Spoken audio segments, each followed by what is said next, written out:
इस वक्त मैं 0 माइल्स पर मौजूद हूँ और आप में से बहुत सारे लोग ये समझ गए होंगे कि मैं नागपुर में हूँ।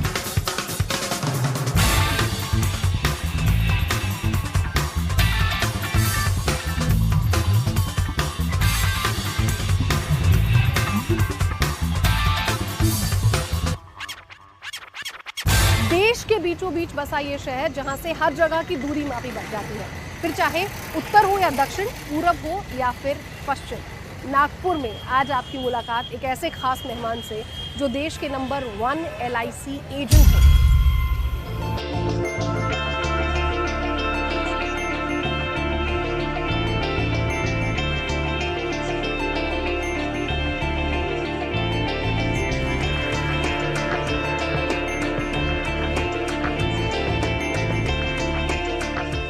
एक मध्यम वर्गीय परिवार में जन्मे 5 बहनों के भाई भरत पारक के सामने अपनी बहनों के विवाह की जिम्मेदारी थी। 1986 में कॉलेज की पढ़ाई करते हुए 300 रुपए के मासिक वेतन पर आप LIC के साथ जुड़ गए। LIC की पॉलिसी बेचने का काम उस समय अच्छा नहीं माना जाता था। इस काम के बारे में पता चलते ही कॉलेज के दोस्तों ने आपसे बात करनी बंद कर दी। बहनों ने पूछा, क्या आप कोई दूसरा काम नहीं कर सकते?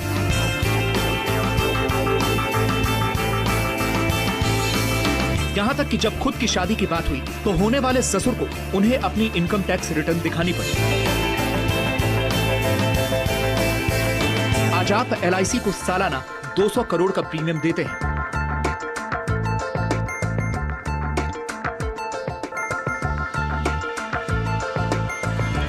और आप देश के नंबर 1 LIC एजेंट हैं।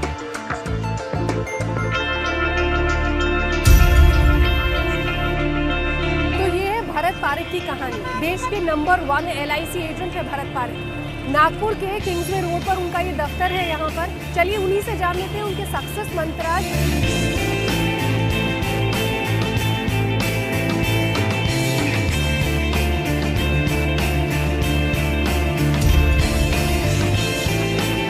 और मेरे साथ खुद भरत पारक मौजूद है। उनसे ही जान लेते हैं कि उनका इतना लंबा जो सफ़र रहा वो उन्होंने कैसे तय किया, क्या कुछ मुश्किलों से उन्होंने पार पाई और कैसे आज सफलता की इस मुकाम तक पहुंच गए हैं। भरत सर, बहुत बहुत स्वागत है आपका हमारे इस खास कार्यक्रम में।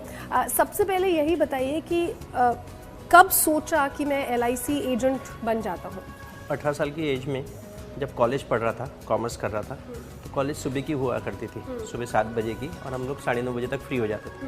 तो मैंने बोला कुछ पार्ट टाइम जॉब करना चाहिए। और क्योंकि फैमिली में आई वॉज यंगेस्ट और मेरे को 5 सिस्टर और 2 भाई थे और पिताजी ऑलरेडी रिटायर हो गए थे, तो फैमिली को सपोर्ट भी हो जाता करके। That time I thought and I came across LIC की कैरियर एजेंट की एड। उस समय LIC स्टाइफन देती थी 300 रुपये महीना।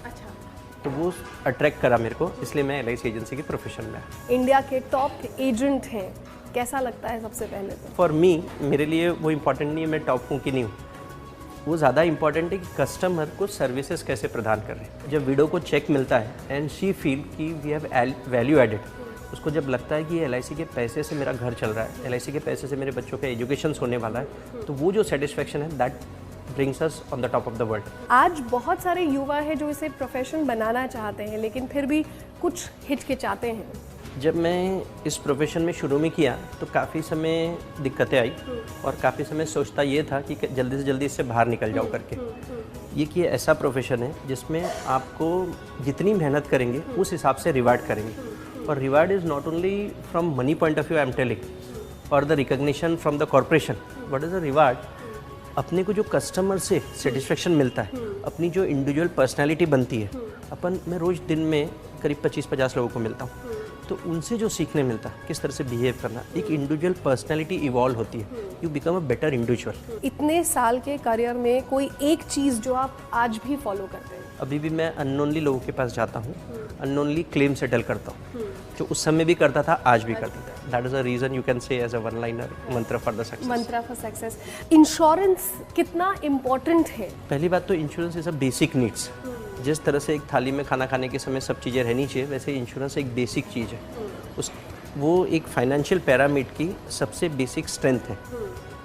आपका एक तरीका का एवेन्यू है, जो आदमी जितना बड़ा है उसको पैसे की उतनी ज़रूरत है। उसके लोन्स लाइबिलिटीज उतनी ही ज़्यादा है, उसको भी इतनी ही नीड है। इट्स नॉट ओनली नीड, आज इंश्योरेंस वांट हो गया है। जैसे फॉर एग्जांपल उसको मर्सिडीज गाड़ी होना तो होना, उसको ऑडी होना तो होना, BMW होना तो होना, so he want it. That is the way LIC also he want it कि मुझे मेरे पास 50 करोड़ की पॉलिसी होनी चाहिए, 100 करोड़ की पॉलिसी होनी चाहिए, 10 करोड़ की पॉलिसी होनी चाहिए। तो वो एक चाह से लेता है। It is not we sell, it is what they demand, because ये एक तरीके से वेल्थ ट्रांसफ़र होती है नेक्स्ट जनरेशन को। बाकी सब चीज़ें लिक्विडेट करने को टाइम लगता है, यही पैसा है जो फैमिली में इमीडिएट आता है। आज कोई भी फैमिली, एक बिजनेसमैन या एक सर्विस वाला, कोई भी अपना पैसा खाली नहीं रखता, कहीं ना कहीं डिप्लो करना पड़ता है। वो पैसे सब उसको एक्यूमुलेट करने के लिए, भगवान ना करे कल कुछ हो जाए तो उसको समय लगता है, और इंश्योरेंस ये इमीडिएटली इंस्टेंटली कैश क्रिएट करता है। क्या आपको लगता है कि अवेयरनेस और ज़्यादा बढ़ाने की ज़रूरत है इस फील्ड में? We the agent need to be more professionals, and मैं सिंसियरली चाहता हूँ कि अच्छे लोग इस प्रोफेशन में आए, स्पेशली पढ़े लिखे और आए, एक इसको प्रोफेशन करके करें। That's a world best institution, and LIC itself profession is the best. एक डॉक्टर अच्छा कर रहा है उसको कोई फेलिसिटेट नहीं करते, यहाँ पे मेरे चेयरमैन मेरे को फेलिसिटेट करते, डिफरेंट अवार्ड, डिफरेंट सेमिनार पे मेरे को बुलाते। फिर मुझे council, I am a member of a council meeting, there is a life council, and all the insurance companies के CEOs उसके मेंबर है। I am one of the member in that. This is the recognition we get. Money is not everything. तो इस profession में जो recognition मिलता है time to time. कोई अगर युवा आज की डेट में इस प्रोफेशन को पिक करना चाहे, क्या सलाह देंगे आप उस शख्स को? आग बंद करके पिकअप कर देना चाहिए, लेकिन हाँ, उसकी 2 कंडीशन होनी चाहिए। एक, मेहनत अगर कम लगेंगी तो ये गलत है, मेहनत तो लगेंगी, कोई भी काम करेंगे तो मेहनत लगेगी। सेकेंडली, एक एटीट्यूड रहना चाहिए लोगों को सेवा करने का।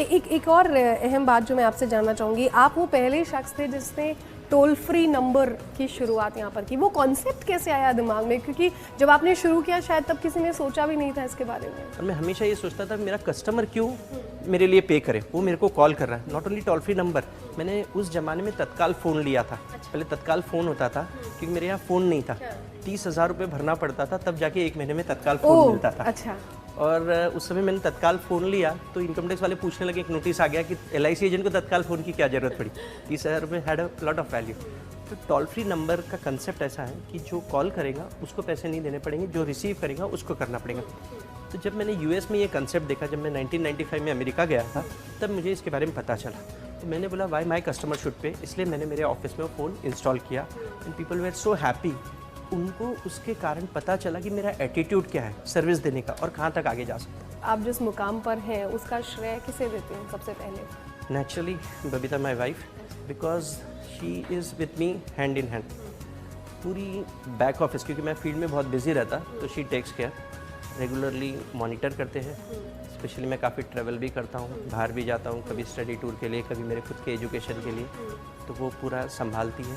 सेकेंडली घर की पूरी रिस्पॉन्सिबिलिटी लेती है, तो उसके कारण भी मैं फ्री रहता हूँ। I can concentrate on more my business also. Insurance लें तो किस बात का ध्यान सबसे पहले रखें? तो first is a professional agent, second is a company, किस कंपनी से डील कर रहा है। जैसे life insurance, it's a government company, उसका क्लेम रेशियो अच्छा है ना, 99.9% क्लेम रेशियो है, which is a world best. और एक पॉलिसी या एक मैं कहूँगी कि कौन सा वो प्लान है जो आप मस्ट कहते हैं अपने किसी भी कस्टमर को? फ्यूचर की रिक्वायरमेंट देखते हुए एक कौन सा प्लान है, अगर मस्ट कहे मेरे को पूछेंगे, because I love in selling. Why love in selling? Because I believe that is a best, and I have seen people have benefited out of it, that is a pension plan. बहुत बहुत शुक्रिया sir, बहुत अच्छा लगा आपसे बात करके। Thank you, same, nice meeting you. Okay, wish you all the best. तो ये थी भरत पारेख की कहानी, और उम्मीद करती हूँ कि बहुत सारे सक्सेस मंत्राज आपको उनसे यहाँ पर ज़रूर मिले होंगे।